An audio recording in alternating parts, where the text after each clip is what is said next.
ಈ ಕಡೆ ಎಲ್ಲ ಸ್ವಲ್ಪ ಹಿಂದೆ ಬನ್ನಿ. ಸ್ವಲ್ಪ ನೋಡೋಣ ಪ್ರಸಾದ್ ಮಾಸ್ಲು ಹಿಂದೆ ಬಂದಿದ್ದು ಬನ್ನಿ ಎಲ್ಲ ಹಿಂದೆ.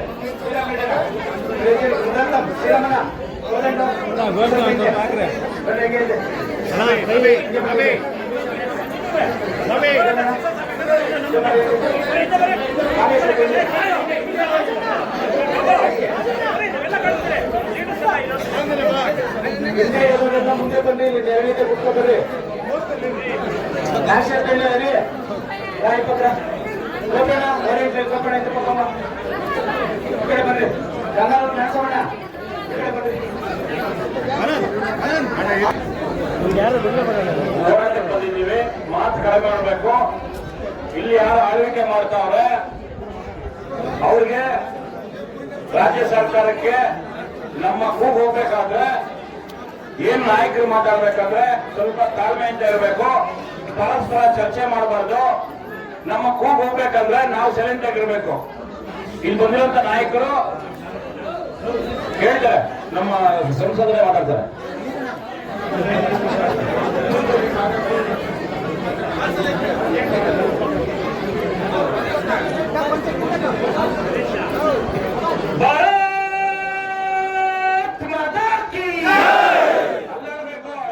ಕೂಗಿದ್ರೆ ವಿಧಾನಸೌಧ ನಡೆಯುವುದು.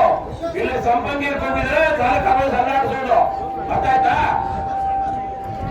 ಭಾರತ್ ಮಾತಾ ಕೀ ವಂದೇ ಮಾತರಂ ಮಾತರಂ ಮಾತರಂ ವಂದೇ ಮಾತರಂ.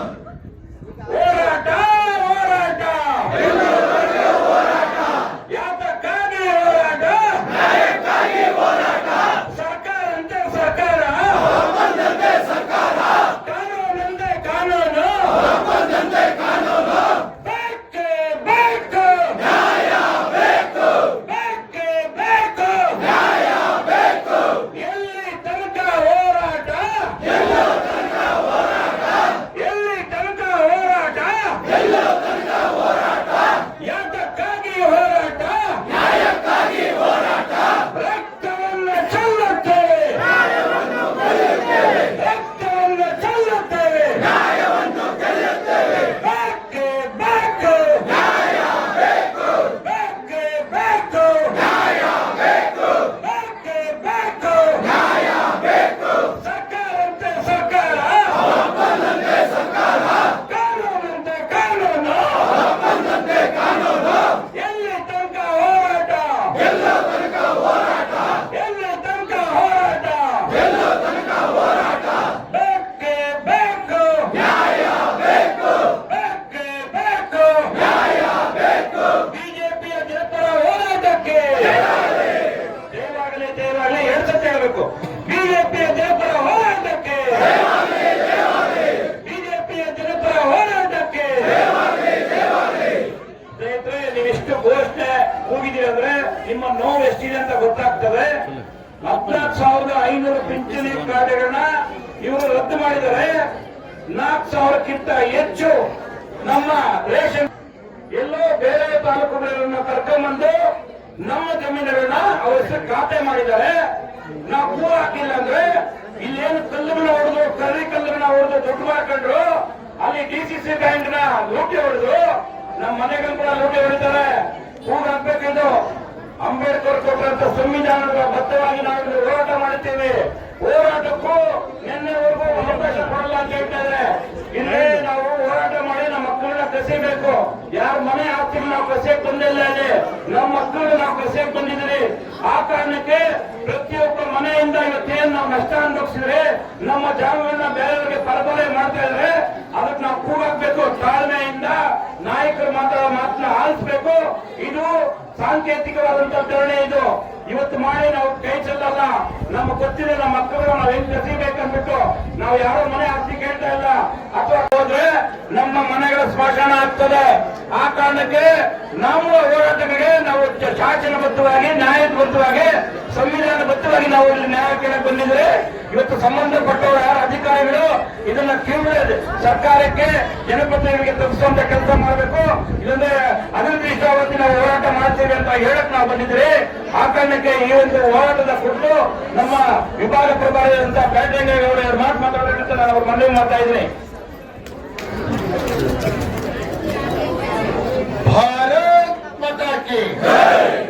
ಘೋಷಣೆ ಬಹುಶಃ ಅದು ವಿಧಾನಸೌಧಕ್ಕೆ ಕೇಳಬೇಕು.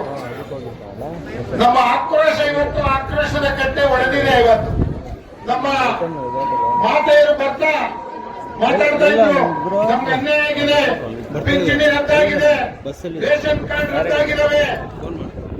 ಈ ರೀತಿ ಅನ್ಯಾಯ ಸ್ವತಃ ಹೃದಯದಿಂದ ಬರ್ತಾ ಇತ್ತು. ಯಾವಾಗ ಈ ತಾಲೂಕಿನಲ್ಲಿ 50-60 ವರ್ಷಗಳ ಕಾಲ ರಾಜ್ಯಭಾರ ಮಾಡಿರೋ ನಮ್ಮ ಮಗಳು ಈ ತಾಲೂಕಿನಲ್ಲಿ ಶಾಸಕರಾದ್ರು, ಅವಾಗಲೇ ಈ ತಾಲೂಕಿನಲ್ಲಿ ಏನಾದ್ರೂ ಒಂದು ಘಟನೆ ಘಟಿಸುತ್ತೆ ಅಂತೇಳಿ ನಾವೆಲ್ಲ ಭಾವಿಸಿದ್ದು. ಈಗ ಆ ಘಟನೆ 60-70 ಎಕರೆ ಜಮೀನನ್ನ ಕಬಳಿಸೋದ್ರಲ್ಲಿ ನಿರತರಾಗಿದೆ ಬಿಟ್ಟರೆ ಯಾವ ಕೆಜಿಎಫ್ ನಲ್ಲಿ ಬಡವರಿಗೆ, ಮಧ್ಯಮ ವರ್ಗದವರಿಗೆ, ಕಷ್ಟದಲ್ಲಿರೋರಿಗೆ ಸಮಸ್ಯೆ ಇದೆ ಅಂತಕ್ಕಂಥ ಯಾವುದೇ ಪರಿಜ್ಞಾನ ಇಲ್ಲದೆ ಇವತ್ತು ಹಣ ಸಹಿಸಲ್ಲ. ನಾವು ಕೇಸ್ ಹಾಕೊಂಡು ಬಂದು ಈ ಮಟ್ಟಕ್ಕೆ ಬಂದಿರೋರು, ನಾವು ಅನ್ಯಾಯದ ವಿರುದ್ಧ ಹೋಗಲ್ಲ, ನ್ಯಾಯದ ಪರವಾಗಿರ್ತೀರಿ. ಕೆಜಿಎಫ್ ಅಲ್ಲಿ ಆತರ ತುಂಬಾ ಕೇಸುಗಳು ಇಡೀ ಜಿಲ್ಲೆಯಲ್ಲಿ ನಡೀತಾ ಇದೆ. ನಮ್ಮ ಕಾರ್ಯಕರ್ತರು ಯಾವತ್ತೂ ಎದೆ ಗುಂಡೋಷ್ಟಿಲ್ಲ. ಕಾರ್ಯಕರ್ತರು ತಾಲೂಕ್ ಆಫೀಸ್ ಬಂದ್ರೇನು ನೀವೇನು ರಿಪ್ರೆಸೆಂಟೇಟಿವ್ ಫಾಲೋವರ್ಸ್ ಏನು ಮನೆ ಹಾಕ್ತೀರಿ ಅಷ್ಟೇ ಮನೆ ಸಾರ್ವಜನಿಕೂ ಆಗ್ಬೇಕು, ನಮ್ಮ ಕಾರ್ಯಕರ್ತರಿಗೂ ಆಗ್ಬೇಕು. ಇಲ್ಲ ಮಟ್ಟದಲ್ಲಿ ಈ ತರ ಹೋರಾಟಗಳು ನಿಮ್ ತಾಲೂಕ್ ಕಚೇರಿಯಲ್ಲಿ ನಡೀತಾ ಇರ್ತದೆ. ಅದೇ ರೀತಿ ಪೊಲೀಸ್ ಇಲಾಖೆಗೂ ನಾನೊಂದು ಮನವಿ ಮಾಡ್ತಾ ಇದ್ದೀನಿ, ಎಚ್ಚರಿಕೆ ಕೊಡ್ತಾ ಇದ್ದೀನಿ.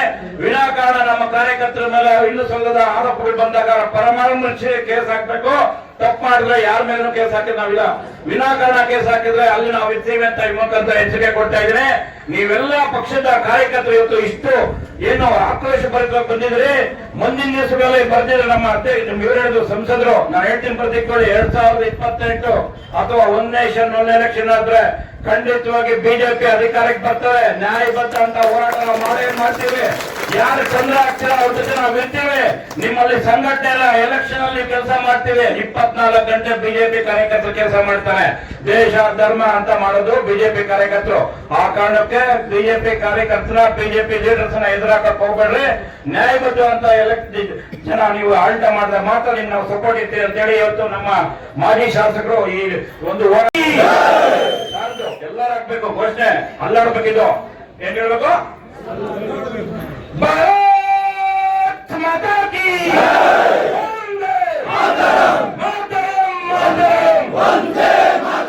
ಕೈ ಎತ್ತಿ ಹೇಳ್ಬೇಕು, ಕೈ ಎತ್ತಿ ಎದೆ ತಟ್ಟಿ ಜೋರು ಸುಬಿಟ್ಟು ಹೇಳ್ಬೇಕು. ಸುನಿಲ್ ಯುವಮೋರ್ಚಾ ಅಷ್ಟೊಂದು ಜನ ಎಲ್ಲ ರೈತರು ಇರೋದು, ನಮ್ ಕಷ್ಟ ಅವ್ರಿಗೆ ಗೊತ್ತಾಗ್ಬೇಕು. ಅಪ್ಪ ಬಿಜೆಪಿ ಕಾರ್ಯಕರ್ತರು ಎದುರಾಕೊಂಬಾರ್ದು ಅಂತ ಆ ರೀತಿ ಘೋಷಣೆ ಬರ್ಬೇಕು. ಭಾರತ್ ಮಾತಾ ಕಿ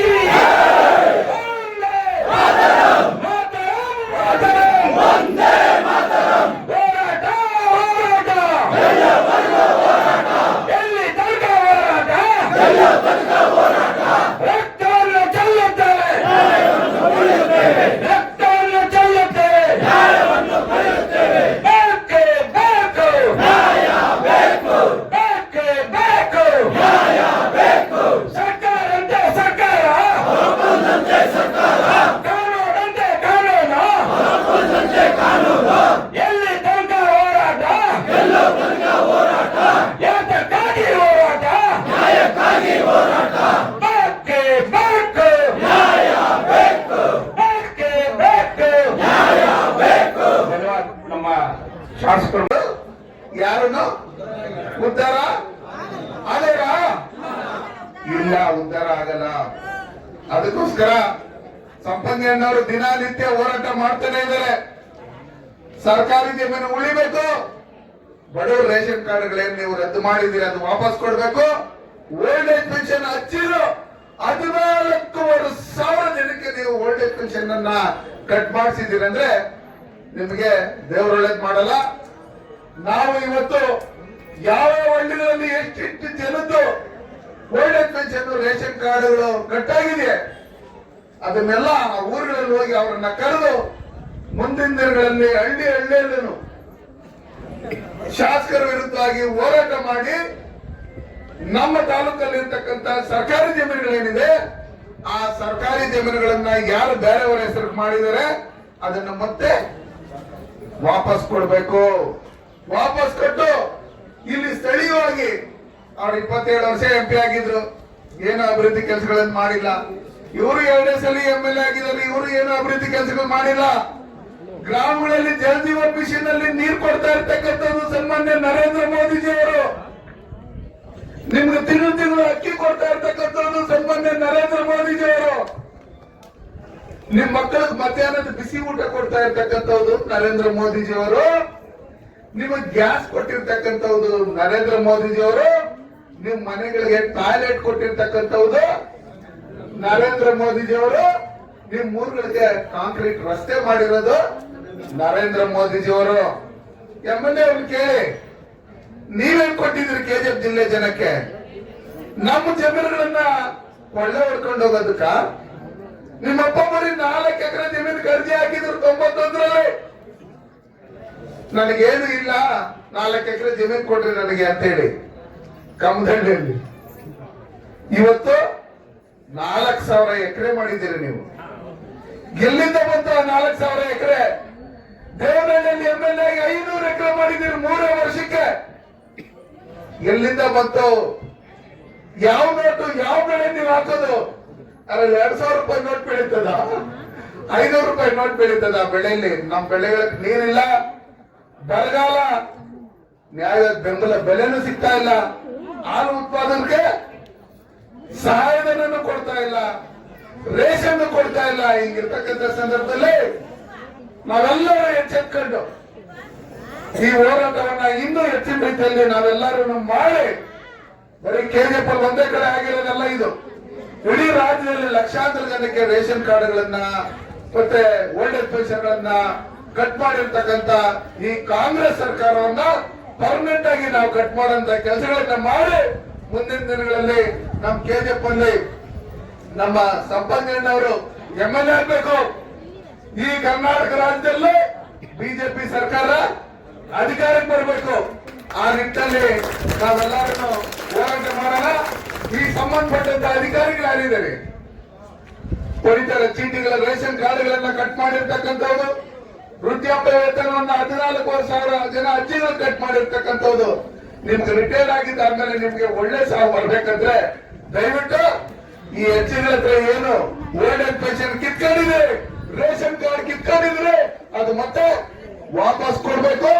ಮತ್ತೆ ಸರ್ಕಾರಿ ಜಮೀನುಗಳನ್ನ ಏನು ಕಬಳಿಕೆ ಮಾಡಿದ್ರೆ ಅದನ್ನ ಕೂಡಲೇ ತನಿಖೆ ಮಾಡಿ ಸಂಬಂಧಪಟ್ಟವ್ರ ಮೇಲೆ ಕಾನೂನು ರೀತಿ ಕ್ರಮ ಕೈಗೊಂಡು ಆ ಸರ್ಕಾರಿ ಜಮೀನನ್ನ ಮತ್ತೆ ಸರ್ಕಾರದ ವಶಕ್ಕೆ ಪಡ್ಕೊಳ್ಳೋವರೆಗೂ ನಾವು ನಿರಂತರವಾಗಿ ಹೋರಾಟ ಮಾಡೋಣ ಅಂತ ಹೇಳಿ ಈ ಸಭೆಗೆ ಕರೆದು 4 ಮಾತನಾಡೋ ಅವಕಾಶ ಮಾಡ್ಕೊಂಡು ತಮ್ಮೆಲ್ಲರಿಗೂ ಅನಿಸಿ ನಾನು ಮಾತಾಡಿ ಮುಗಿಸ್ತೇನೆ. ಜೈ ಹಿಂದ್. ಭಾರತ್ ಮಾತಾ ಕಿ ಇಲ್ಲಿ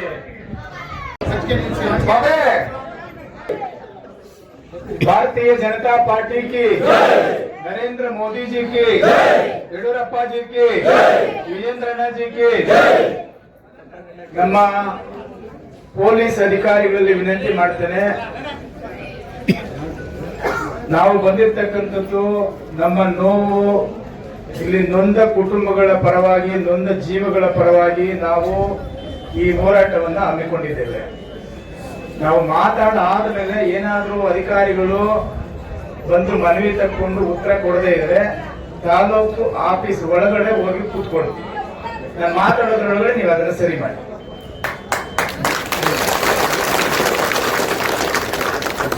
ಬಂಧುಗಳೇ,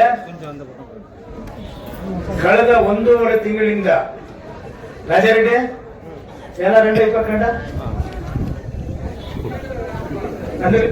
ಕಬಲಿ ಕರೆಯಲ್ಲ ಈ ಕಡೆ. ಕಳೆದ 1.5 ತಿಂಗಳಿಂದ ನಮ್ಮ KGF ತಾಲೂಕಲ್ಲಿ ನಡೀತಕ್ಕಂತ ಅಕ್ರಮಗಳನ್ನ ಮಾಧ್ಯಮಗಳ ಮೂಲಕ ನಮ್ಮ ಇಡೀ ಕ್ಷೇತ್ರ, ಜಿಲ್ಲೆಯ ಜನ ನೋಡುವ ರೀತಿಯಲ್ಲಿ ನಾವು ದಾಖಲೆಗಳ ಸಮೇತ ನಿಮ್ಮ ಮುಂದೆ ಇಟ್ಟಿದ್ದೀವಿ. ನಮ್ಮ ಜಿಲ್ಲಾಧ್ಯಕ್ಷರಿಗೆ, ನಮ್ಮ 4 ಜಿಲ್ಲೆಯ ವಿಭಾಗ ಪ್ರಭಾರಿಗಳಿಗೆ ಮತ್ತು ನಮ್ಮ ಸಂಸದರಿಗೆ, ನಮ್ಮ ಜಿಲ್ಲೆಯ ಪದಾಧಿಕಾರಿಗಳಿಗೆ, ಎಲ್ಲ ಮಂಡಲ ಪದಾಧಿಕಾರಿಗಳಿಗೂ ಕಾರ್ಯಕರ್ತರಿಗೂ ಈ ವಿಷಯವನ್ನ ನಾವು ತಿಳಿಸಿದ್ದೇವೆ.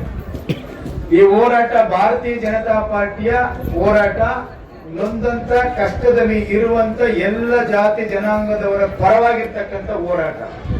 ಅದಕ್ಕಾಗಿ ನಾವೆಲ್ಲರೂ ಒಗ್ಗಟ್ಟಾಗಿ ಇಲ್ಲಿ ಸೇರಿ ನಿಮ್ಮ ಪರವಾಗಿ ಹೋರಾಟವನ್ನು ಹಮ್ಮಿಕೊಂಡಿದ್ದೇವೆ. ನಮ್ಮ ಪ್ರಶ್ನೆ ಇಲ್ಲಿರುವಂತ ಶಾಸಕರಿಗೆ, ನಮ್ಮ ಕ್ಷೇತ್ರದಲ್ಲಿ 2 ಶಾಸಕರಿದ್ದಾರೆ. ಒಬ್ಬರು ಅಧಿಕೃತವಾಗಿ ಈ ಕ್ಷೇತ್ರದಲ್ಲಿ ಮತದಾನ ಮಾಡಿ ಗೆದ್ದಂತ ಒಬ್ಬ ಶಾಸಕರು. ನಿಮ್ಗೆ ಗೊತ್ತಿದೆ, ವಿಧಾನಸೌಧದಲ್ಲಿ ಚುನಾವಣೆಯಲ್ಲಿ ಗೆದ್ದಂತ ವಿಧಾನ ಪರಿಷತ್ ಸದಸ್ಯರುಗಳು ಇದ್ದಾರೆ. ಆಯಾ ಸರ್ಕಾರಗಳು ಬಂದಂತ ಸಂದರ್ಭದಲ್ಲಿ ನಾಮಿನೇಟೆಡ್ ವಿಧಾನ ಪರಿಷತ್ ಸದಸ್ಯರು ಇದ್ದಾರೆ. ಅಂದ್ರೆ ನಮ್ಮ ಕ್ಷೇತ್ರದಲ್ಲಿ ನಾಮಿನೇಟೆಡ್ MLA ಯಾರು ಅಂತ ಹೇಳಿದ್ರೆ ನೀವ್ ಹೇಳ್ತೀರಾ? ನನಗೆ ಗೊತ್ತಿಲ್ಲ ಅವ್ರ ಹೆಸರು. ವೋಟ್ ಹಾಕದೆ ಹಂಗೆ ಇಲ್ಲಿ ಇನ್ನೊಬ್ಬರು MLA ಆಗಿದ್ದಾರೆ. ಯಾರು ಅವ್ರ MLA? Vote ಹಾಕಿದ್ದೀರೋ MLA? ಇಡೀ ಜಿಲ್ಲೆಯಲ್ಲಿ 6 ಕ್ಷೇತ್ರ ಇರೋದು. ಇನ್ನು ಡಿಲಿಮಿಟೇಷನ್ ಆಗಿಲ್ಲ. 7 ಕ್ಷೇತ್ರ ನಮ್ಮ ಜಿಲ್ಲೆಯಲ್ಲಿ ಆಗಿದೆ. ಅದರಲ್ಲಿ ವಿಶೇಷವಾಗಿ ಕೆಜೆಪ್ ತಾಲೂಕಿನಲ್ಲಿ 2 ಶಾಸಕರು. ಎಂತ ಅದೃಷ್ಟವಂತರು ನಮ್ಮ ತಾಲೂಕು ನೋಡ್ರಿ. EMA ಕೆಲಸ ಮಾಡದೇ ಇದ್ರೆ ಕೋಲಾರ ಹೋದ್ರೆ ಅವ್ರು ಕೆಲಸ ಮಾಡ್ಕೊಡ್ತಾರೆ. ಅವ್ರು ಕೆಲಸ ಮಾಡಿಲ್ಲ ಅಂದ್ರೆ EMA ಕೆಲಸ ಮಾಡ್ತಾರೆ ಅಂತ ನಂಬಿಕೆ. ಕೆಲಸ ಆಗಿರೋದಂತೂ ಯಾರು ಹೇಳಲ್ಲ. 3 ಸಬ್ಜೆಕ್ಟ್ ಇಟ್ಕೊಂಡು ಹೋರಾಟವನ್ನ ಪ್ರಾರಂಭ ಮಾಡಿದ್ದೀವಿ. ಇನ್ನು ಎಲೆಕ್ಷನ್ ಮುಗಿಯುವವರೆಗೂ ಇರ್ತಕ್ಕಂಥ ಸಮಸ್ಯೆಗಳು, ಹಗರಣಗಳು ನಮ್ಮ ಮುಂದೆ ಇದೆ. ಪ್ರಾರಂಭ ಇದು.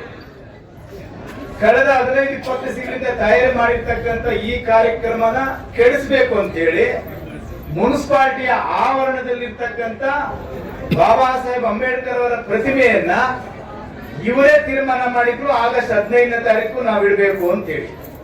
ಆದರೆ ಈ ಹೋರಾಟವನ್ನು ಕೆಡಿಸಬೇಕಂತೇಳಿ ಬಾಬಾ ಸಾಹೇಬ್ ಅಂಬೇಡ್ಕರ್ ಪ್ರತಿಮೆಯನ್ನ ಕೂರಿಸುವಂತ ಬೆಡ್ ಇನ್ನು ಕ್ಯೂರಿಂಗ್ ಆಗಿಲ್ಲ. ಪ್ಲಾಸ್ಟಿಂಗ್ ಮಾಡಿರೋದಕ್ಕೆ ಇನ್ನೂ ನೀರೇ ಸರಿಯಾಗಿ ಆಗ್ತಿಲ್ಲ. ತರಾತುರಿಯಲ್ಲಿ ಇವತ್ತು ಅಲ್ಲಿ ಉದ್ಘಾಟನೆ ಮಾಡಕ್ ಹೋಗಿದ್ದಾರೆ. ಆದ್ರೆ ನಮಗೆಲ್ಲ ಅನಿಸ್ತದೆ, ಈ 3 ವಿಷಯಕ್ಕೇನೆ ಕಾಂಗ್ರೆಸ್ಸಿನ ಶಾಸಕರಿಗೆ ಈ ರೀತಿ ಭಯ, ನಡುಕ ಉಂಟಾಗಿದೆ ಅಂತ ಹೇಳಿದ್ರೆ ಅದು ಬಿಜೆಪಿಯ ಹೋರಾಟ, ಬಿಜೆಪಿಯ ಕಾರ್ಯಕರ್ತರ ಶಕ್ತಿ ಅನ್ನುವಂಥದ್ದನ್ನ ಈ ಸಂದರ್ಭದಲ್ಲಿ ಹೇಳಿಕೆ ಬಯಸ್ತೇನೆ ಬಂಧುಗಳೇ. ಪ್ರಾರಂಭ ಇನ್ನು ಅಂತ್ಯ ಇಲ್ಲಿದೆ ನೋಡಿ. ಮುಂಬರುವ ವಿಧಾನಸಭೆಯ ಚುನಾವಣೆಯಲ್ಲಿ ಅವಾಗ ಅಂತ್ಯ ಆಗುತ್ತೆ. ಅದಕ್ಕಿಂತ ಮುಂಚಿತವಾಗೇನೆ ಈ ಭಯ ವಾತಾವರಣ ನಿರ್ಮಾಣ ಆಗಿದೆ ಅಂತ ಹೇಳಿದ್ರೆ ಇದಕ್ಕೆ ಕಾರಣಕರ್ತರು ಇಲ್ಲಿ ಬಂದಿರತಕ್ಕಂತ ನಮ್ಮ ಪಕ್ಷದ ಮುಖಂಡರು, ಕಾರ್ಯಕರ್ತರು, ನಮ್ಮೆಲ್ಲ ಜವಾಬ್ದಾರಿತ ಸ್ಥಾನದಲ್ಲಿರ್ತಕ್ಕಂಥ ನಮ್ಮ ಪಕ್ಷದ ಮುಖಂಡರು. ಜನಪರವಾದಂತ ಹೋರಾಟವನ್ನು ಕೈಗೆತ್ತಿಕೊಳ್ತಕ್ಕಂಥ ಸಂದರ್ಭದಲ್ಲಿ ನಮ್ಮ ಕ್ಷೇತ್ರದಲ್ಲಿ ನೊಂದ ಜೀವಗಳು ಇಲ್ಲಿ ಕೂತಿದ್ದೇವೆ. ನಮ್ಮೆಲ್ಲ ತಾಯಂದಿರು 70 ವರ್ಷ, 80 ವರ್ಷ, 90 ವರ್ಷ. ಅವ್ರು ಕೇಳುವ ಪ್ರಶ್ನೆ, 16 ವರ್ಷಗಳಿಂದ ಬಂದಿರ್ತಕ್ಕಂಥ ಪೆನ್ಷನ್ ಅನ್ನ ನಿಲ್ಲಿಸ್ಬಿಟ್ರಲ್ಲ, ನನ್ನ ಹೊಟ್ಟೆ ಮೇಲೆ ಹೊಡೆದು ಬಿಟ್ರಲ್ಲ ನೀವು, ನಿಮ್ ಮನೆ ಉದ್ಧಾರ ಆಗತ್ತಾ? ಇಡೀ ಶಾಪ ಆಗ್ತಾ ಇದಾರೆ ಇಲ್ಲಿ ಕೂತಂತ ಬರೆದಿರ್ತಕ್ಕಂಥ ಎಲ್ಲ ತಾಯಂದಿರು. ಈ ಕ್ಷೇತ್ರದ ಶಾಸಕರಿಗೆ, ನೀವು ಒಂದು ಹೆಣ್ಣು, ನಿಮ್ಮ ತಾಯಿ ಹೆಣ್ಣು, ನಿಮ್ಮ ತಾಯಿಗೆ ಪೆನ್ಷನ್ ಬಂದು ನಿಂತೋಗಿದ್ರೆ ನೀವು ಇದೇ ರೀತಿ ಬೀದಿಗಿಳಿದು ಹೋರಾಟ ಮಾಡ್ತಾ ಇದ್ರಲ್ಲ. ನೀವು MLA ಆಗದೇ ಇದ್ರೆ, ನಿಮಗೂ 65-70 ವರ್ಷ ಆಗಿದ್ರೆ ನಿಮಗೂ ಪೆನ್ಷನ್ ಕೇಳ್ತಾ ಇದ್ರು ಇಲ್ಲೋ? ನಿಮ್ ಮನೆಗೆ BPL ಕಾರ್ಡ್ ಕೇಳ್ತಾ ಇದ್ರು ಇಲ್ಲೋ?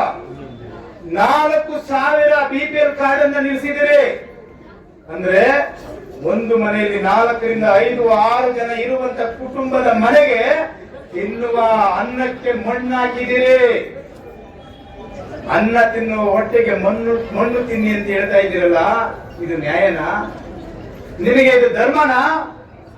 ಅದಕ್ಕೇನ ಈ ಕ್ಷೇತ್ರದಲ್ಲಿ ಶಾಸಕರು ಆಗಬೇಕು ಅಂತೇಳಿ ನಿಮಗೆ ವೋಟ್ ಹಾಕಿದ್ರು. ಜನಾಭಿಪ್ರಾಯವನ್ನು ನಾವು ಸ್ವೀಕಾರ ಮಾಡಿದ್ದೇವೆ. ನಾವ್ಯಾರು ಕೂಡ ಅದಕ್ಕೆ ದುದ್ರಿಗೆಡೋದಿಲ್ಲ. ಆದ್ರೆ ನಾವು ವಿರೋಧ ಪಕ್ಷದಲ್ಲಿ ಇದ್ದುಕೊಂಡು ನೀವು ಮಾಡುವಂತ ತಪ್ಪುಗಳನ್ನ, ಅಕ್ರಮಗಳನ್ನ, ಅನ್ಯಾಯಗಳನ್ನ ಈ ಜನರ ಪರವಾಗಿ ನಿಂತು ಹೋರಾಟ ಮಾಡುವುದಕ್ಕೆ ಬಿಜೆಪಿಯವರು ಸದಾ ಸಿದ್ಧರಾಗಿರುತ್ತಿದ್ದೇವೆ. ನಿಮಗೆ ಯಾರು ಈ ದೊಡ್ಡ ಬೆದರಿಕೆಗೆ ನಾವು ಬಗ್ಗೋರಲ್ಲ, ಎದುರಲ್ಲ ಅನ್ನುವಂತ ಸಂದೇಶವನ್ನ ಈ ಹೋರಾಟದ ಮೂಲಕ ಕೊಡ್ಲಿಕ್ಕೆ ನಾವು ಬಯಸ್ತೇವೆ. ಯಾರಿಗೆ ನೀವು ಪೆನ್ಷನ್ ನಿಲ್ಲಿಸಿದಿರಿ? ನೀವು ಹಳ್ಳಿಗೆ ಹೋಗಿ, ಬೀದಿಗೆ ಹೋಗಿ, KGF ಅಲ್ಲಿ ಇರ್ತಕ್ಕಂಥ ಮೈನಿಂಗ್ ಪ್ರದೇಶದಲ್ಲಿ ಇರ್ತಕ್ಕಂಥ ತಾಯಂದಿರು ಗೋಳು ನಾವು ಕೇಳಕ್ ಆಗಲ್ಲ. ದಿನ ಅವ್ರ ಮನೆ ಬಾಗಿಲಿಗೆ ಹೋಗ್ತಾ ಇದ್ದೀನಿ ನಾನು. ನನ್ನ ಗಂಡ ಎಲ್ಲ 10 ವರ್ಷ 15 ವರ್ಷ ಆಗಿದೆ ತೀರಿ. ನಾನು ವಿಧವೆ ಆಗಿದ್ದೇನೆ. ನನಗೆ ಯಾರು ದಿಕ್ಕೇ ಇಲ್ಲ, ತಿನ್ನೋಕೆ ಅನ್ನ ಇಲ್ಲ. ಒಂದು ಕಡೆ ರೇಷನ್ ಕಾರ್ಡ್ ಕಿತ್ಕೊಂಡ್ರು, ಮತ್ತೊಂದು ಕಡೆ ನನಗೆ ಪೆನ್ಷನ್ ಕಿತ್ಕೊಂಡ್ರು. ನಾನು ಯಾರ ಹತ್ರ ಹೋಗ್ಲಿ, ಎಲ್ಲಿ ಕೇಳಲಿ?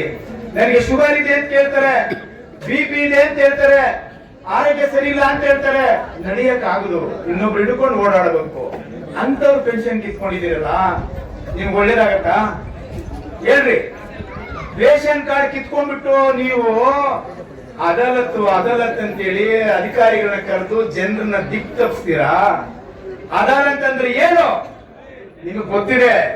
ಆದ್ರೆ ಈ KJP ಇರ್ತಕ್ಕಂಥ ಜನ ಅಧಿಕಾರಿಗಳು ಬಂದ್ಬಿಟ್ಟಿದ್ದಾರೆ, MLA ಬಂದಿದ್ದಾರೆ. ಇವತ್ತೇ ನನಗೆ ರೇಷನ್ ಕಾರ್ಡ್ ಕೊಡ್ತಾರೆ, ಪೆನ್ಷನ್ ಕಾರ್ಡ್ ಕೊಡ್ತಾರೆ ಅಂತೇಳಿ ಮುನ್ಸಿಪಾಲಿಟಿ ಬಂದ್ರು. ನಿಮ್ಮ ಉತ್ತರ ಏನು? ಏನ್ ಕೊಟ್ರಿ ನೀವು? ನಿಮ್ಮ ಇನ್ಕಮ್ ಜಾಸ್ತಿ ಆಗ್ಬಿಟ್ಟಿದೆ. ಇವತ್ತಿನ ಪರಿಸ್ಥಿತಿಯಲ್ಲಿ ಎಲ್ಲರ ಮನೆಯಲ್ಲೂ ಟಿವಿ ಇದೆ, ಕಡು ಬಡವರ ಮನೆಯಲ್ಲೂ ಟಿವಿ ಇದೆ. ಆ ಟಿವಿ ತಗೊಳ್ಬೇಕಾದ್ರೆ ಅವ್ರ ಹತ್ರ ದುಡ್ಡಿಲ್ಲ. 1000-2000 ರೂಪಾಯಿ ಕಟ್ಬಿಟ್ಟು ಕಂತಲ್ಲಿ ಟಿವಿ ತರ್ತಾರೆ. ಆ ಶೋರೂಮ್ ಹೋದ್ರೆ 2 ವೀಲರ್ ತಗೋಬೇಕಂದ್ರೆ 5000 ಕಟ್ಟಿದ್ರೆ 2 ವೀಲರ್ ಕೊಟ್ಟರೆ ಮಿಕ್ಕಿದ್ದೆಲ್ಲ ತಿಂಗಳು ಬಡ್ಡಿ ಸಮೇತ ಕಟ್ಟಬೇಕು. ಹಂಗಾದ್ರೆ ನ್ಯಾಷನಲ್ ನಮ್ಮ ಸ್ಕೀಮು, ದೇಶದ ಪ್ರಧಾನಮಂತ್ರಿ ಕೊಟ್ಟಂತ ಸ್ಕೀಮು NREG ಅಂತ ಮೊದಲು ಕರಿತೀವಿ, ಇವತ್ತು ಜಿ ಅಂತ ಕರಿತೀವಿ. ಅದರ ಯೋಜನೆಯಲ್ಲಿ ಗ್ರಾಮಾಂತರ ಭಾಗದಲ್ಲಿ ಇರ್ತಕ್ಕಂಥ ಹೆಣ್ಣುಮಗಳು ಕೂಲಿಗೆ ಹೋದ್ರೆ 380 ರೂಪಾಯಿ ಕೊಡ್ತಾರೆ. ವರ್ಷಕ್ಕೆ ಎಷ್ಟಾಯ್ತು? 1,20,000 ರೂಪಾಯಿ ಆಗುತ್ತೆ ಹತ್ರ. ಆ ಅಕೌಂಟ್ ನೇರವಾಗಿ ಬರ್ತದೆ ಅವ್ರ ಅಕೌಂಟ್ಗೆ. ಅದನ್ನು ಕೂಡ ನೀವು ಆ ಇನ್ಕಮ್ ಅನ್ನ ತೋರಿಸಿ ನೀವು ರೇಷನ್ ಕಾರ್ಡ್ ಪೆನ್ಷನ್ ಕಿತ್ತಾಕ್ತಾ ಇದ್ದೀರಲ್ಲ. ಅಂದ್ರೆ ಒಂದು ಕಡೆ ನೀವು 5 ಗ್ಯಾರಂಟಿ ಕೊಟ್ಟಲ್ಲ, ಈ 5 ಗ್ಯಾರಂಟಿಗೆ ಕೊಡ್ಲಿಕ್ಕೆ ದುಡ್ಡು ಇಲ್ಲದೆ, ಅಭಿವೃದ್ಧಿಗೆ ಹಣ ಇಲ್ಲದೆ, ಗುತ್ತಿಗೆದಾರರಿಗೆ ದುಡ್ಡು ಕೊಡದೆ, ಇವತ್ತು ನಿಮ್ಮ ಸ್ವಂತ ಅಭಿವೃದ್ಧಿಗೆ ತೀರ್ಮಾನ ಮಾಡ್ಕೊಳ್ಳಕ್ಕೆ ನೀವು ಸರ್ಕಾರ ಇರೋದು ಅಷ್ಟು ಬಿಟ್ಟರೆ ಬೇರೆ ಏನಕ್ಕಿಲ್ಲ. ಅದನ್ನ ತುಂಬಲಿಕ್ಕೆ ಇವತ್ತು ಪೆನ್ಷನ್ ನಿಲ್ಲಿಸಿದಿರಿ, ರೇಷನ್ ಕಾರ್ಡ್ ನಿಲ್ಲಿಸಿದಿರಿ. ಪೆನ್ಷನ್ಗೆ 80% ಹಣ ಕೇಂದ್ರ ಸರ್ಕಾರ ಕೊಡೋದು ಪ್ರಧಾನಮಂತ್ರಿ ನರೇಂದ್ರ ಮೋದಿಜಿಯವರು. ನೀವು ಬೇರೆ 20%. ಹಾಗಾದ್ರೆ ಇವ್ರು ಎಲ್ಲಿ ಹೋಗ್ಬೇಕು? ಯಾಕೆ ಈ ಮಾನದಂಡಗಳು? ಕಳೆದ 10 ವರ್ಷಗಳ ಸಮಯದಲ್ಲಿ ನಾವು ಅಧಿಕಾರದಲ್ಲಿದ್ದೀವಿ. ಒಂದೇ ಒಂದು ಪ್ರಶ್ನೆ, ಪೆನ್ಷನ್ ಕಾರ್ಡ್ ತೆಗೆದಿದ್ವಾ ನಾವು? ಒಂದೇ ಒಂದು ರೇಷನ್ ಕಾರ್ಡ್ ತೆಗೆದಿದ್ವಾ? ಅವಾಗ್ಲೂ ಕೂಡ ಕೇಂದ್ರ ಸರ್ಕಾರ ಕಾಲಕ್ಕೆ ನೀವು ಪರಿಶೀಲನೆ ಮಾಡಿ ಕ್ರಮ ತಗೊಳ್ಳಿ ಅಂತೇಳಿ ಅಲ್ಲಿಂದ ಸುತ್ತೋಲೆಗಳು ಬರ್ತಾನೆ ಇತ್ತು. ನಮ್ಮ ಸರ್ಕಾರ ಯಾವತ್ತೂ ಕೂಡ ರೇಷನ್ ಕಾರ್ಡ್ ಆಗ್ಲಿ ಪೆನ್ಷನ್ ಆಗ್ಲಿ ತೆಗೆಯಕ್ಕೆ ಹೋಗಿಲ್ಲ. ಬಡವರು ಬದುಕಲಿ, ಚೆನ್ನಾಗಿರ್ಲಿ, ಅವ್ರಿಗೆ ಇನ್ನು ಏನು ಬೇಕಾದ್ರೂ ಮಾಡೋಣ ಅನ್ನೋಂತ ಯೋಜನೆಗಳನ್ನ ನಮ್ಮ ಸರ್ಕಾರ ಕೊಡ್ತೇ ಹೊರತು ಇದನ್ನ ಕಿತ್ಕೊಳಕ್ ಹೋಗಿಲ್ಲ. ಆದ್ರೆ ನೀವು ಇಲ್ಲಿ ಕೂತಿರ್ತಕ್ಕಂಥವ್ರು, ಆಚೆ ಇರ್ತಕ್ಕಂಥವ್ರು, ಮನೇಲಿ ಇರ್ತಕ್ಕಂಥವ್ರು ಎಲ್ಲರ ಮನೆಗಳಲ್ಲಿ ನೀವು ಮುನ್ಸೂಚನೆ, ಯಾವುದೇ ಮುನ್ಸೂಚನೆ ಕೊಡದೆ, ಒಂದು ನೋಟಿಸನ್ನು ಕೊಡದೆ, ತರಾತುರಿಯಲ್ಲಿ ನೀವು 4,000 ರೇಷನ್ ಕಾರ್ಡ್ ಯಾಕೆ ತೆಗೆದ್ರಿ? 14,500 ಪೆನ್ಷನ್ ಕಾರ್ಡ್ಗಳನ್ನ ಯಾಕೆ ರದ್ದು ಮಾಡಿದ್ರಿ? 4 ತಿಂಗಳಿಂದ, ಕಳೆದ 8 ವರ್ಷಗಳಿಂದ ನೀವು ಈ ಕ್ಷೇತ್ರದಲ್ಲಿ ಆಡಳಿತವಿದ್ದೀರಿ. ಅವಾಗಲೇ ತೆಗಿಬೇಕಾಗಿತ್ತಲ್ಲ. ಅರೆ ರೇಷನ್ ಕಾರ್ಡ್ ಮಂತ್ರಿ ಯಾರು? ರೇಷನ್ ಕಾರ್ಡ್ ಮಂತ್ರಿ ಯಾರು ಹೇಳ್ರಿ? ರೂಪ ಅವರೇ, ನಿಮ್ಮ ತಂದೆಯವರು. ಎಷ್ಟೋ ಜನರಿಗೆ ಪಾಪ ಗೊತ್ತಿಲ್ಲ ಇಲಾಖೆ ಬಗ್ಗೆ ಹೆಸರು. ನಿಮ್ ತಂದೆನೇ ಮಂತ್ರಿ. ಹೋಗಿ ಅಪ್ಪ, ನನಗೆ ಜನ ಓಟ್ ಹಾಕಿದ್ದಾರೆ, ನನ್ನ ಮಾನ ಮರ್ಯಾದೆ ಬೀದಿಯಲ್ಲಿ ಬಿಜೆಪಿಯವರು ಹರಾಜಾಗ್ತವ್ರೆ,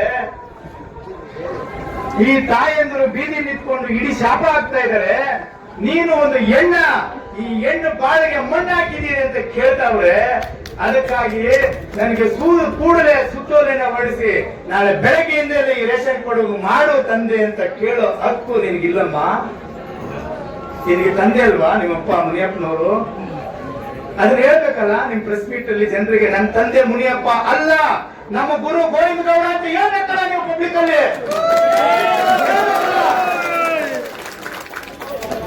ಮೊನ್ನೆ ಪ್ರೆಸ್ ಮೀಟ್ ಮಾಡಿ ನನ್ನ ವಿರುದ್ಧ ಹೇಳ್ತಾ ಇದ್ದಾರೆ ಪಾಪ ಕಾರ್ಯಕರ್ತರು, ಅವರೆಲ್ಲ ನನ್ನ ಜೊತೆಗಿದ್ದಾರೆ, ನನ್ನ ಹೆಸರುಗಳು ಹೇಳಲ್ಲ. ಗೋವಿಂದ ಗೌಡರು ರೂಪಾಗೆ ಗುರು ಅಂತ ಹೇಳಿದ್ರು, ನಿಮ್ಮ ಪತ್ರಿಕೆಗಳಲ್ಲಿ ಬಂದಿದೆ, ನಾನೆಲ್ಲೂ ಹೇಳಿಲ್ಲ ಅದನ್ನ. ಗೋವಿಂದ ಗೌಡ್ರೆ ನಿಮಗೆ ಗುರು ಆಗೋದಾದ್ರೆ KH ಮುನಿಯಪ್ಪನವರು ನಮ್ಮ ದಲಿತ ಸಮಾಜದ ಹಿರಿಯ ನಾಯಕರು ಅಂತ ಎದೆ ತಟ್ಕೊಂಡು ಹೇಳ್ತೀನಿ ನಾನು. ನನಗೆ ಆ ಅಭಿಮಾನ ಇದೆ, ನನಗೆ ಆ ಪ್ರೀತಿ ಇದೆ. ರಾಜಕಾರಣ ಬಿಸಾಕ್ರಿ, ಆಮೇಲೆ ನೋಡೋಣ. ಶೋಷಿತ ಸಮಾಜದ ಒಬ್ಬ ಹಿರಿಯ ನಾಯಕ ಮುಖ್ಯಮಂತ್ರಿ ಪದವಿ ಬೇಕು ಅಂತ ಕೇಳ್ತಾ ಇದ್ದಾರೆ ಅವರು ಒಂದು ಅರ್ಜಿ ಹಾಕವ್ರೆ.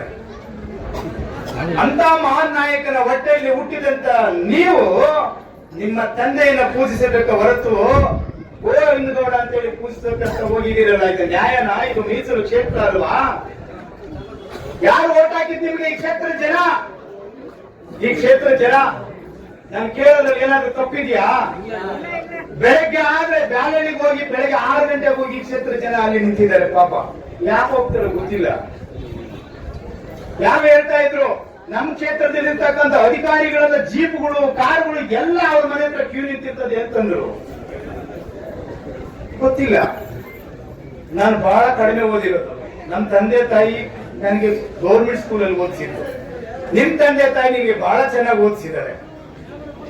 ನೀವು ಬಹಳ ಚೆನ್ನಾಗಿ ಮಾತಾಡ್ತೀರಿ. ಕಾಮ ಫುಲ್ ಸ್ಟಾಪ್ ಇಲ್ಲದೆ ಮಾತಾಡ್ತೀರಿ, ನಾನು ಗಮನಿಸಿದ್ದೀನಿ. ಇಷ್ಟು ತಿಳುವಳಿಕೆ ಇರೋರು, ಇಷ್ಟು ಜ್ಞಾನ ಇರುವಂತವ್ರು ಯಾಕೆ ಆ ಗುರು ಇಟ್ಕೊಂಡಿದ್ದೀರಿ? ನಿಮ್ ತಂದೆ ಸಲಹೆ ತಗೊಳ್ಬಾರ್ದ? ರೂಪವೇ ಎಂತ ಅನುಭವಿಗಳವರು. 7 ಬಾರಿ ಈ ಜಿಲ್ಲೆಯಲ್ಲಿ ಸಂಸದರಾದಂತವರು, 4 ಬಾರಿ ಕೇಂದ್ರದಲ್ಲಿ ಮಂತ್ರಿ ಆದಂತವರು, ಈ ರಾಜ್ಯದಲ್ಲಿ ಕ್ಯಾಬಿನೆಟ್ ಸಚಿವರು, ಆಹಾರ ಮಂತ್ರಿಗಳು. ರೇಷನ್ ಕಾರ್ಡ್ ಕೊಡೋಕೆ ಕಾನೂನು, ಮಕ್ಕಳು ಕೆಲಸಕ್ಕೆ ಹೋಗ್ತಾರೆ, ಸಂಬಳ ಜಾಸ್ತಿ ಆಗಿದೆ, ರೇಷನ್ ಕಾರ್ಡ್ ತೆಗಿಬಾರ್ದು, ಪೆನ್ಷನ್ ತೆಗಿಬಾರ್ದು. ಅವರು ನಮ್ಮವರು, ನಮ್ಮ ಕರ್ನಾಟಕದವರು, ನಮ್ಮ ಕೆಜಿಎಫ್ ಮಕ್ಕಳು, ತಾಯಂದಿರು ಚೆನ್ನಾಗಿ ಬದುಕಲಿ ಅಂತೇಳಿ ಯೋಜನೆಗಳು ಜೀವಂತವಾಗಿಟ್ಟಿದ್ರು. ಆದ್ರೆ ನೀವು ಬಂದು ಅವ್ರ ಬಾಳಲ್ಲಿ ಕಲ್ಲಾಕಿ ಮಣ್ಣಾಕಿ ಬೀದಿಯಲ್ಲಿ ಬಂದು ಕುತ್ಕೊಳ್ಳಂಗ್ ಮಾಡಿದರೆ ಈ ತಾಯಂದಿರನ್ನ. ಈ ಶಾಪ ತಟ್ಟಲ್ವಾ? ಅಧಿಕಾರ ಎಷ್ಟು ದಿನ ಹೇಳ್ರಿ? ಈ ಕ್ಷೇತ್ರದಲ್ಲಿ ಇರ್ತಕ್ಕಂಥ ಎಲ್ಲ ನಮ್ಮ ಕಾಂಗ್ರೆಸ್ ಮುಖಂಡರು ಎಲ್ಲರಿಗೂ ನಾನು ಮಾತಾಡಕ್ ಹೋಗುದಿಲ್ಲ, ಅವರಲ್ಲೂ ಒಳ್ಳೆಯವರಿದ್ದಾರೆ. ಕೆಲವರು ಅಮ್ಮನ್ನ ನೆಲದಲ್ಲೇ ಬಿಡಲ್ಲ, ಹಿಂಗೆ ಎತ್ಕೊಂಡು ಹೋಗ್ತಾರೆ ಆಕಾಶದಲ್ಲಿ. ನೆಲದಲ್ಲಿ ಇರ್ತಕ್ಕಂಥ ಸಮಸ್ಯೆ ಗೊತ್ತೇ ಆಗಲ್ಲ ಅಮ್ಮನಿಗೆ. ನಡೆಸ್ತೆ ಮೊನ್ನೆ 20 ಕಾಳು ಒದ್ದು ಒದ್ದು ಮೇಡಮ್ ಇಟ್ಲೇ ರಂಡ ನಾ ಸೇರ್ಪೇನೆ ಅಂತ ಇಟ್ಲನ ಅಧಿಕಾರ ಸೇರಿದೆ. ಏನ್ ಕೋಟೆ ಸಿಂದೆ, ಏನ್ ಕೋಟೆ ಸಿಂದೆ. పేదోళ్ళకి మంచి పని చేయాల, ఓటేసినారు, ఆ రుణం తెంపుకోనాలా, దానికి ఓటేసింది. అదేమన్నా తెలుసునా నీకు? మీ గురువు గోవిందగౌడికి ఏమన్నా తెలుసునా? మీ గురువు ఎన్ని జమీన్ ఇక్కడ చేసుకున్నాడు, ఏమేం చేసినాడు వాళ్ళ సంబంధికులకి అవంతా ఓటే తీస్తాను. నువ్వు ఆన్సర్ అయ్యలే ఓకే నన్ను వెళ్ళిక నా ఒక ప్రశ్నకి, ఒక క్వశ్చన్ కి నేను కేజీ కోటలో ఉండే జమీన్ 60 ఎకరాలు. కిత్తూరు శ్రీనివాసపురం తాలూకు మా రోనూరు చంద్రన్ ఇక్కడే వచ్చినారు. ఆ ఊరు చేసినారు 60 ఎకరాలు. పేపర్ ಇಲ್ಲ ಆ 60 ಎಕರೆನ ಜಿಲ್ಲಾಧ್ಯಕ್ಷರು ಸ್ವಲ್ಪ ಸಹಾಯ ಮಾಡೋದು. ಆ 60 ಎಕರೆ ಭೂಮಿ 1930ರಲ್ಲಿ ಮೈಸೂರು ಮಹಾರಾಜರು ಅರಣ್ಯ ಇಲಾಖೆಗೆ ವರ್ಗಾವಣೆ ಮಾಡಿದ್ದಾರೆ ಅನ್ನುವಂತ ದಾಖಲೆ ಫಾರೆಸ್ಟ್ ಡಿಪಾರ್ಟ್ಮೆಂಟ್ ಅವರು ಕೊಟ್ಟಿದ್ದಾರೆ. ಅವ್ರದೇ ಸೀಲು, ಅವ್ರದೇ ಸೈನ್. ಸರ್, ಈ 121 ಎಕರೆ ಸರ್ವೆ, 121 ಸರ್ವೆ ನಂಬರ್ ಅಲ್ಲಿ 60 ಎಕರೆ ಭೂಮಿ ನಮ್ಮದು ಅಂತೇಳಿ ಅವ್ರ ರೇಟಿಂಗ್ ಅನ್ನ ಕೊಟ್ಟಿದ್ದಾರೆ. ಇಲ್ಲಿದೆ ನೋಡಿ.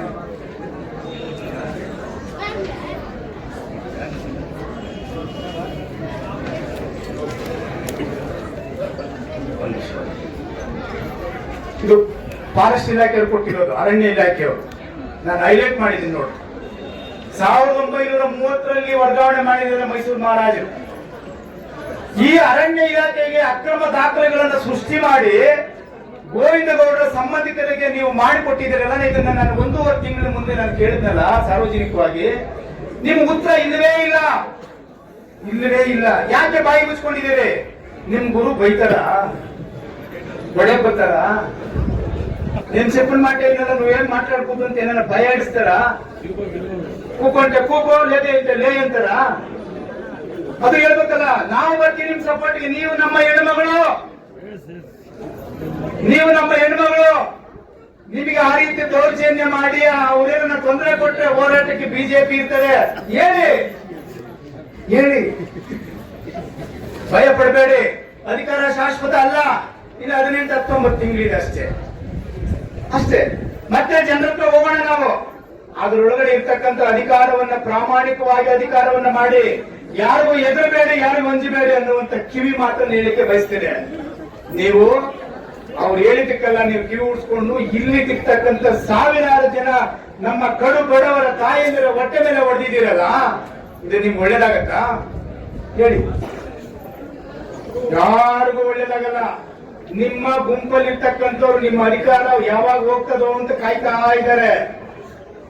ದಿನ ಕಡಿಮೆ ಲೆಕ್ಕ ಮೈನಸ್ ಆಗ್ತಾನೆ ಇದೆ. ನಿಮ್ಗೆ ಗೊತ್ತಾಗ್ತಾ ಇಲ್ಲ. ಇನ್ನೂ ದಾಖಲೆಗಳು ಚುನಾವಣೆ ಬರೋರುವಂತೂ ಮಾತಾಡುವಂತ ದಾಖಲೆಗಳು ನಮ್ಮ ಬಳಿ ಇದೆ. ಈ ಕೆಜಿಎಫ್ ಅಲ್ಲಿ ಪ್ರಾರಂಭವಾಗಿರ್ತಕ್ಕಂಥ ಈ ಕಿಚ್ಚು ಕೋಲಾರದ ಪ್ರತಿ ಹಳ್ಳಿಯಲ್ಲೂ ಅಂಟ್ಕೊಳ್ತದೆ.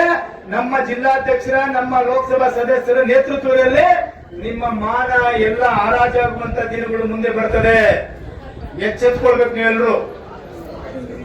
ಅನ್ಬಾಂಧ ತಾಯಿಮಾರುಗಳೇ, ವಾಲಿಬರ್ಗಳೇ,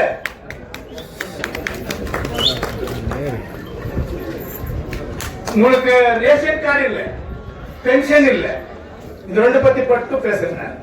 ஏன்னா 60 ஏக்கர் நிலம், ஐயோ அது எங்க இருக்குது, நம்மளுக்கு எனக்கு பென்ஷன் கொடுத்தா போதும், ரேஷன் கார்டு கொடுத்தா போதும் ಅಂತ ನೀವು ಕೇಳ್ತೀರಿ. ಕರೆಕ್ಟ್ ತಾನೆ ರವಿ?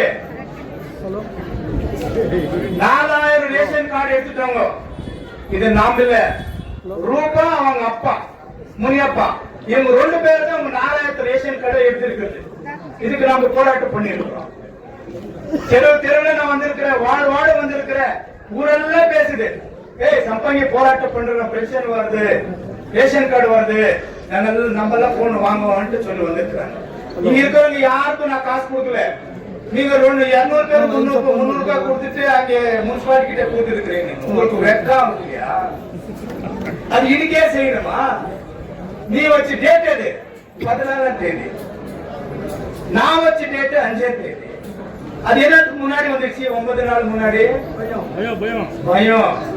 பயம். நான் பேசுறது இல்லை, ஊரெல்லாம் பேசுது. ಮೇಡಮ್, ನಾನು ನಮ್ಮ ಮುಖಂಡಗಳ ಜೊತೆಲಿ ನಿಮ್ಮ ಹತ್ರ ಬಂದು 1 ತಿಂಗಳಿಂದ ಆಮೇಲೆ ನಿಮಗೆ SIR ಇದೆ, ತುಂಬಾ ಬಿಜಿ ಇದೆ, ಸಮಯ ಹೇಳಿದ್ರಿ. 1 ತಿಂಗಳು ಕಳೆದಿದೆ. ಹಾಗ್ಯಾಕೆ ಮಾಡಿಲ್ಲ ಅಂತ ನಾನು ಕೇಳಕ್ ಹೋಗಲ್ಲ. ನೀವು SIR ನ ಮುಂದಿಟ್ಟಿದ್ದೀರಿ, ಅದಾಗ್ಲಿ. ಅದು ಕೂಡ ಬಹಳ ಜಗುರಾದಂತ ವಿಷಯ.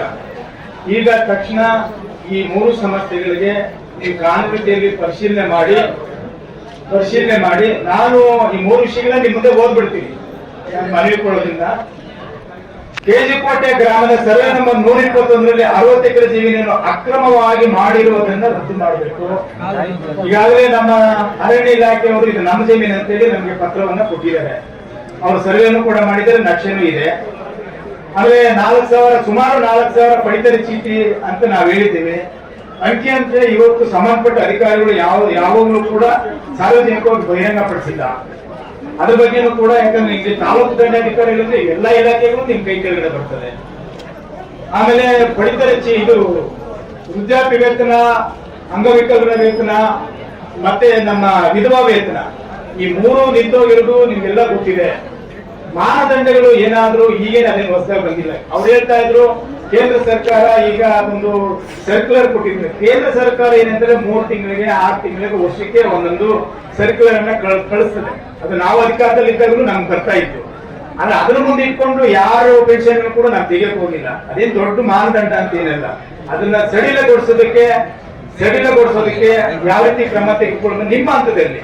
ನಿಮ್ಮ ಹಂತದಾದ್ರೆ ಮಾಡಿ, ಇಲ್ಲಾಂದ್ರೆ ನೀವು ಇದನ್ನ ಮೇಲಾಧಿಕಾರಿಗಳಿಗೆ ತಕ್ಷಣ ಸಮಸ್ಯೆ ಇದೆ ಅಂತೇಳಿ ನೀವು ಅವರಿಗೆ ಒತ್ತಾಕಿ ಕೂಡಲೇ ನಮಗೆ ಸಮಸ್ಯೆಗಳ ಬಗ್ಗೆ ನಿಮ್ಮಿಂದ ನಮಗೆ ಉತ್ತರ ನಾವು ಬಯಸ್ತಾ ಇದ್ದೀವಿ.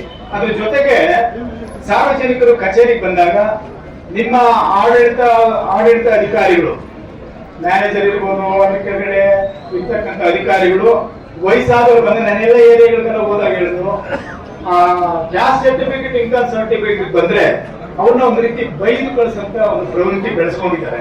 ಇದು ಆಗ್ಬಾರ್ದು. ಯಾಕಂದ್ರೆ ಇವರೆಲ್ಲ ಬರೋರು ವಯಸ್ಸಾದವರು, ಮತ್ತೆ ಎಷ್ಟೋ ಜನ ಎಲ್ಲರ ಮನೆ ಮಕ್ಕಳಿದ್ದಾರೆ, ಕಾಲೇಜಿಗೆ ಅಡ್ಮಿಷನ್ ಹೋಗ್ತಾರೆ, ಸ್ಕೂಲ್ಗೆ ಅಡ್ಮಿಷನ್ ಹೋಗ್ತಾರೆ, ಬೇರೆ ಇನ್ನೇನಕ್ಕೂ ಬೇಕಾಗುತ್ತೆ. ಅದನ್ನ ಏನಾದ್ರೂ ಮಾಡ್ಕೊಡೋದಕ್ಕೆ ಕ್ರಮ ತೆಗೆದುಕೊಳ್ಬೇಕು. ಆಫೀಸ್ ಅಂತ ಹೇಳಿದ್ರೆ ಒಂದು ರೀತಿ ಆಸ್ಪತ್ರೆ ಇದ್ದಂಗೆ. ಡಾಕ್ಟರ್ ನೋಡಿದ ತಕ್ಷಣ ನಮ್ಗೆ ಇಲ್ಲಿ ಎಲ್ಲ ನಮ್ಮ ಕಾಯಿಲೆ ಮೇಲ್ ಮಾಡ್ತಾರೆ. ತಾಲೂಕ್ ಆಫೀಸ್ ಬಂದ್ರೆ ನಮ್ಮ ಸಮಸ್ಯೆಗಳಿಗೆಲ್ಲ ಪರಿಹಾರ ಸಿಗುತ್ತೆ ಅಂತ ಬರ್ತಾರೆ. ಅದಕ್ಕೆ ನೀವು ಸ್ವಲ್ಪ ಈ ಕಡೆ ಗಮನ ಹರಿಸಿ ಆ ತರದಕ್ಕೆ ಅವಕಾಶ ಮಾಡಿಕೊಡದೆ ಇವರು ಬಂದಂತವ್ರಿಗೆ ತಾಲೂಕು ಆಫೀಸ್ ಅಂದ್ರೆ ಇದು ನಮ್ಗೆ ಒಳ್ಳೆ ಪ್ರೀತಿಯಿಂದ ಮಾತಾಡ್ತಾರೆ, ಕೆಲಸ ಆಗ್ತಾ ಇದೆ ಅನ್ನುವಂಥ ನಂಬಿಕೆ ವಿಶ್ವಾಸವನ್ನ ಮೂಡಿಸುವಂತ ಒಂದು ವಾತಾವರಣ ನೀವು ನಿರ್ಮಾಣ ಮಾಡ್ಬೇಕಂತ ಹೇಳಿ ಇಷ್ಟು ವಿಷಯಗಳನ್ನ ಹೇಳಿದ್ದೀವಿ. ದಯಮಾಡಿ ಇದನ್ನು ಸ್ವೀಕಾರ ಮಾಡಿ ಒಂದು ವಾರದೊಳಗಡೆ ನಮ್ಗೆ ಉತ್ತರವನ್ನು ಕೊಡ್ಬೇಕಂತ ಹೇಳಿ ವಿನಂತಿಯನ್ನ ಮಾಡ್ತೀನಿ. ಈ ಬಗ್ಗೆ ತಾವು ಮಾತನ್ನ ಮಾತಾಡಿ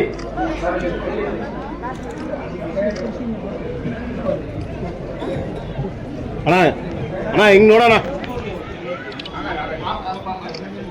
ಈ ಕಡೆ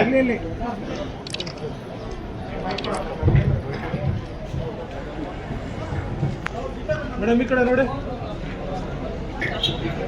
ಎಲ್ರಿಗೂ ನಮಸ್ಕಾರ. ಇದೇನು ನೀವು ಒಂದ್ ತಿಂಗಳ ಹಿಂದೆ ಅರ್ಜಿ ಕೊಟ್ಟಿದ್ರಿ KG ಕೋಟೆ ಗ್ರಾಮದ ಸರ್ವೆ ನಂಬರ್ 121 ಬಗ್ಗೆ. ಸೊ ಅದಕ್ಕೆ ನಮಗೆ ನಾವು KGF ಹೊಸ ತಾಲೂಕಾಗಿ 2018 ನಂತರ ನಿರ್ಮಾಣ ಆಗಿರೋದ್ರಿಂದ ನಾವು ಮೂಲ ದಾಖಲಾತಿ ಪರಿಶೀಲನೆಗೆ ನಾವು ಬಂಗಾರಪೇಟೆ ತಾಲೂಕು ತಹಶೀಲ್ದಾರ್ಗೆ ಬರೆದಿದ್ದೀವಿ. ಅವ್ರ ಕಡೆಯಿಂದ ನಮಗೆ ಒಂದಷ್ಟು ಮಾಹಿತಿ ಸಿಗ್ಬೇಕಾಗಿದೆ. ಸೊ ಅದು ಬಂದ ನಂತರ ನಾವು ಇದ್ರ ಬಗ್ಗೆ ಏನ್ ಕ್ರಮ ವಹಿಸಿದೀವಿ ಅಂತ ನಿಮ್ಗೆ ಲಿಖಿತ ರೂಪದಲ್ಲಿ ನಿಮ್ಗೆ ಮಾಹಿತಿಯನ್ನ ತಲುಪಿಸಕ್ಕೆ ನಾವು ಕ್ರಮ ತಗೊಳ್ತೀವಿ. ಮತ್ತೆ ಎರಡನೇದು 4,000 ಪಡಿತರ ಚೀಟಿ.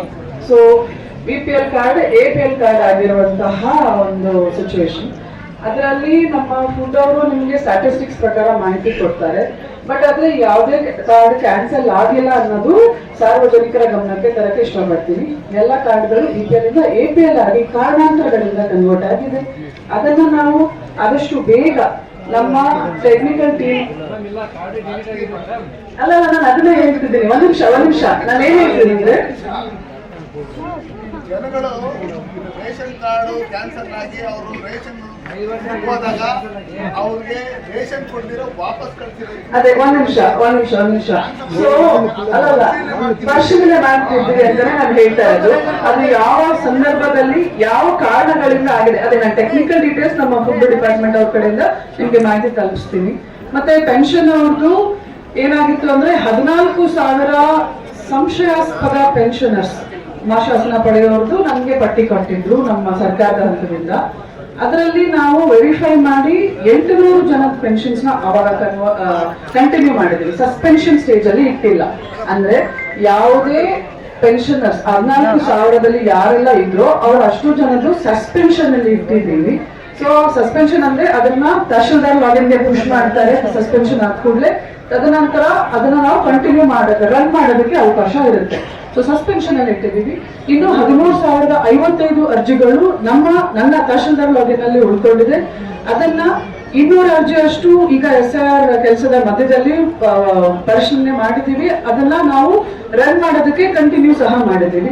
ಉಳಿದಿರುವಂತಹ 12,900 ಚಿಲ್ಲರೆ ಏನಿದೆಯೋ ಅದಷ್ಟನ್ನು ನಾವು ಒಂದೊಂದು ಅರ್ಜಿದಾರ ಒಂದೊಂದು ಫಲಾನುಭವಿ ಮನೆಗೂ ರೀಚ್ ಆಗಿ ನಮ್ಮ VA ಮತ್ತು RI ಮುಖಾಂತರ ಅದನ್ನ ನೈಜವಾಗಿ ಅಂದ್ರೆ ಅರ್ಹ ಫಲಾನುಭವಿಗೆ ಏನು ಮಾಶಾಸನ ಸಿಗ್ಬೇಕಿತ್ತು ಅಷ್ಟನ್ನು ತಲುಪ್ಸಕ್ಕೆ ನಮ್ಮ ಕಡೆಯಿಂದ ಆದಂತಹ ಅಷ್ಟು ಕ್ರಮನ ಕೈಗೊಳ್ತೀವಿ ಅಂತ ಹೇಳಕ್ ಇಷ್ಟಪಡ್ತೀನಿ. ಮೇಡಮ್ ಪದಗಳು ನಮ್ಗೆ ಅರ್ಥ ಆಗುತ್ತೆ, ಈಗ ಅರ್ಥ ಆಗಲ್ಲ. ಅವರು ಅನುಮಾನಾಸ್ಪದ ಫಲಾನುಭವಿಗಳಿಗೆ ನಾವು ಸಸ್ಪೆನ್ಷನ್ ಇಟ್ಟಿದ್ದೀವಿ ಅಂದ್ರೆ ಅಮಾನತು ಅಂತ ಅರ್ಥ.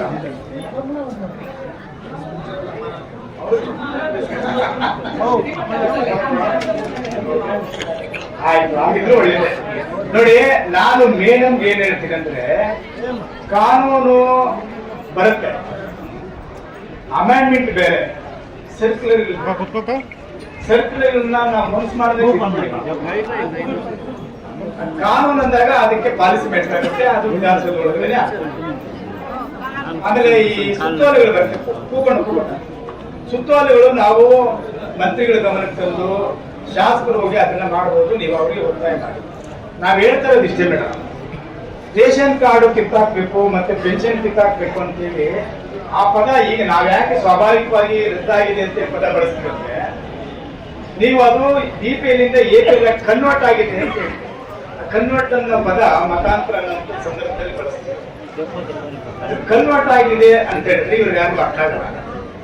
APL ಕಾರ್ಡೇ ಅದು ಒಂದ್ ರೀತಿ ಜೀವ ಇದ್ದ ಕಾರ್ಡ್, ಇಟ್ಕೋಬೋದಷ್ಟೇ. ನಮ್ಮ ಕುಟುಂಬದಲ್ಲಿ 8 ಜನ ಇದೀವಿ ಅಂತ ಅದ್ರಲ್ಲಿ ಅಕ್ಕಿ ಇಲ್ಲ, ಬೇಳೆ ಇಲ್ಲ, ಸಕ್ಕರೆ ಇಲ್ಲ, ಗೋಧಿ ಇಲ್ಲ.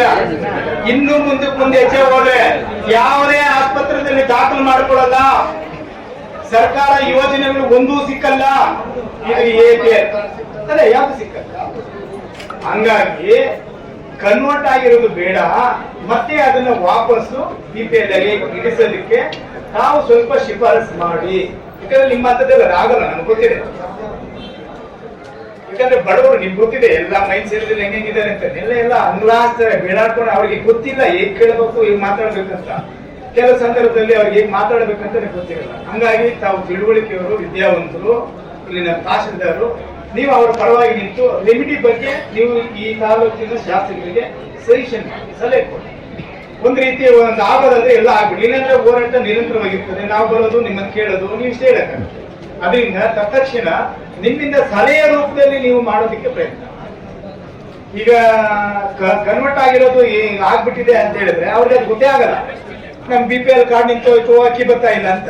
ಅಕ್ಕಿ ಬಂದ್ರೇನೆ ಅವ್ರಿಗೆ ನೀವು BPL APL ಅವ್ರಿಗೆ ಗೊತ್ತೇ ಆಗಲ್ಲ. ಅಕ್ಕಿ ಬಂತು, ಬಂದಿಲ್ವಾ ನಿಲ್ಸ್ಬಿಟ್ರು, ಕೊಟ್ಟಿಲ್ಲ ಅಂತ ಅಷ್ಟೇ. ಪೆನ್ಷನ್ 4 ತಿಂಗಳಿಂದ ಬಂದಿಲ್ಲ ಅಂತಾರೆ, 7 ತಿಂಗಳಿಂದ 5 ತಿಂಗಳಿಂದ ಬಂದಿಲ್ಲ ಅಂತಾರೆ. ಮಾತ್ರೆಗೆ ಹಂಗಾಗ್ತಾರೆ ಮೇಡಮ್. ಮಕ್ಕಳು ಸಾಕಲ್ಲ, ಮಕ್ಕಳಿದ್ದಾರೆ.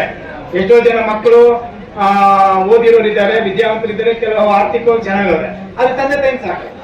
ಅವ್ರ ಪಾಪ ಅದೇ ಮನೇಲಿ ಕುತ್ಕೊಂಡು ಎದ್ದೊಳಕ್ಕಾಗಲ್ಲ, ಎದ್ದೊಳಗೆ ಕುತ್ಕೊಳಕ್ಕಾಗಲ್ಲ. BP ಇದೆ, ಶುಗರ್ ಇದೆ, ಹುಂಡಮ್ಮ ಇದೆ. ಅವ್ರು ಯಾರು ಕೇಳೋರೇ ಇಲ್ಲ. ಬರೋ 1,200 ತಿಂಗಳಾದ್ರೆ ಮಾತ್ರೆಗೋ, ಸಣ್ಣ ಪುಟ್ಟ ಖರ್ಚಿಗೋ, ಏನೋ ಒಂದು ಊಟಕ್ಕೋ ಏನಪ್ಪ ಆಗತ್ತೆ ಅಂತೇಳಿ ಅವರು ಎದುರು ನೋಡ್ತಾ ಇದ್ದಾರೆ.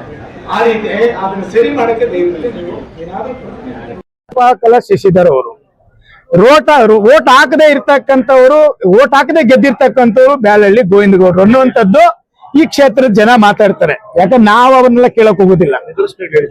ನಿದರ್ಶನಗಳು ಬೇಕಾದಷ್ಟಿದೆ. ಈ ತಾಲೂಕಿನ ಆಡಳಿತ ಅಧಿಕಾರಿಗಳು ದಿನ ಬೆಳಗ್ಗೆ 6 ಗಂಟೆಗೆ ಅವ್ರ ಮನೆ ಹತ್ರ ನೋಡಿ ಎಲ್ಲ ಜೀಪ್ಗಳು, ವಾಹನಗಳು ಅಲ್ಲೇ ಇದೆ. ಎಲ್ಲ ಅಧಿಕಾರಿ ಗೋವಿಂದಗೌಡರ ಮನೆ ಮುಂದೆ, ನನ್ನ ಮನೆ ಮುಂದೆ ಎಲ್ಲಿರ್ತಾರಪ್ಪ ಅವರು? ನಾನು ಸೋತಿದ್ದೀನಿ, ಮತ್ತೆ ನಮ್ಗೆ ಅಧಿಕಾರ ಇಲ್ಲ, ರಾಜ್ಯದಲ್ಲಿ ಅಧಿಕಾರ. ನನ್ನ ಮುಂದೆ ಯಾವ ಆಫೀಸರ್ ನನ್ನ ಮಾತು ಯಾರು ಕೇಳ್ತಾರೆ ಹೇಳು? ಗೋವಿಂದಗೌಡರು ಮನೆ ಮುಂದೆ ಇದ್ದಾರೆ. ಸೂಪರ್ MLA ಇಲ್ಲ ಅರ್ಧ MLA ಗೊತ್ತಿಲ್ಲ. ಒಟ್ಟಿನಲ್ಲಿ 2 MLAಗಳು ನಮ್ಮ ತಾಲೂಕು. ಇದು ನಮ್ಮ ಅದೃಷ್ಟ. ಈಗ ನೋಡಿ, ಜಿಲ್ಲೆಯಲ್ಲಿ 6 ವಿಧಾನಸಭಾ ಕ್ಷೇತ್ರಗಳಿದೆ. KGF ಅಲ್ಲಿ 2 ಭಾಗ, 2 ವಿಧಾನಸಭಾ ಕ್ಷೇತ್ರಗಳಿದೆ. ಅಧಿಕೃತವಾಗಿ KGF ವಿಧಾನಸಭಾ ಕ್ಷೇತ್ರ, ಅನಧಿಕೃತವಾಗಿ KGF ವಿಧಾನಸಭಾ ಕ್ಷೇತ್ರ. ಅಧಿಕೃತವಾಗಿ ನಮ್ಮ ರೂಪಾ ಶಶಿಧರ್ ಅವರು ಶಾಸಕರು, ಅನಧಿಕೃತವಾಗಿ ಬ್ಯಾಲಹಳ್ಳಿ ಗೋವಿಂದಗೌಡರು ಅಂತೇಳಿ ಈ ಕ್ಷೇತ್ರದ ನೊಂದಂತ ಮುಖಂಡಗಳು ಹೇಳೋ ಮಾತು ಏನು? ಜನರ ಪರ ಜನ ಹೇಳ್ತಾರೆ ಅಂದ್ರೆ ನಾನು ಜನರ ಪರ ನಿಲ್ಲೇಬೇಕು. ಅದಕ್ಕೆ ಈ ಹೋರಾಟ. ನನಗೆ ಅವರಿಂದ ನನ್ಗೇನಾಗಬೇಕಾಗಿ, ನನಗೆ ಎದುರಿಸೋಂಥದ್ದು ಬೆದರಿಸೋದಂಥದ್ದು ಗೋವಿಂದಗೌಡ ಅಲ್ಲ. ಅವ್ರ ತಾತ ಬಂದ್ರೆ ಏನೂ ಆಗಲ್ಲ. ನಾನು ಎದುರು ಮಗುನೂ ಅಲ್ಲ. ನಾವೆಲ್ಲ ಮೂಲತಃ ಹೋರಾಟದಿಂದ ಬಂದಂತವ್ರು. ನೀವು ಮಾಡುವಂತ ಅಕ್ರಮಗಳು ಒಂದಲ್ಲ, 2 100 ಇದಾವೆ, ತೆಗಿತೀವಿ. ಬಹುಶಃ ಶಾಸಕರಿಗೆ ಎಷ್ಟೋ ಗೊತ್ತಿಲ್ದೇನೆ ಮಾಡ್ಬಿಟ್ಟಿದ್ರಿ ನೀವು. ಇಲ್ಲಿರ್ತಕ್ಕಂಥ ಕಾಂಗ್ರೆಸ್ ಮುಖಂಡರು ಯಾವ ರೀತಿ ನಡೆಸ್ಕೊಂಡಿದ್ದೀರಿ ನೀವು? ನಿಮಗೆ ಗೆಲ್ಲೋದಕ್ಕೆ ರಾತ್ರಿ ಆಗಲು ಕಷ್ಟಪಟ್ಟು ನಿಮ್ಮನ್ನ ಗೆಲ್ಲಿಸಿ ಶಾಸಕರು ಮಾಡಿದ್ರಲ್ಲ, ಅವನ್ನ ಯಾವ ರೀತಿ ನಡೆಸ್ಕೊಂಡಿದ್ದೀರಿ? ಕೆಲವರು ಬಂದ್ಬಿಡ್ತಾರೆ. ಈಗ ನಾನು ಮಾತಾಡಿದ್ದೀನಲ್ಲ, ನಾಳೆ ಬೆಳಗ್ಗೆ ಹೋಗೋ ನೀವು ಪ್ರೆಸ್ ಮೀಟ್ ಮಾಡೋ ಸಂಪಂಗಿ ಮೇಲೆ ಅಂತೇಳಿ ಕಳಿಸ್ಬಿಡ್ತೀರಿ. ಇಂಥ ಪ್ರೆಸ್ ಮೀಟ್ಗಳು 100 ಆಗ್ಲಿ, ನನಗೇನು ಜನರ ಪರವಾಗಿದ್ದೀನಿ, ಜನರ ಪರ ಹೋರಾಟ ಮಾಡ್ತೀನಿ, ನಿಮ್ಮನ್ನೇ ಕರೆದು ಮಾಡ್ತೀನಿ.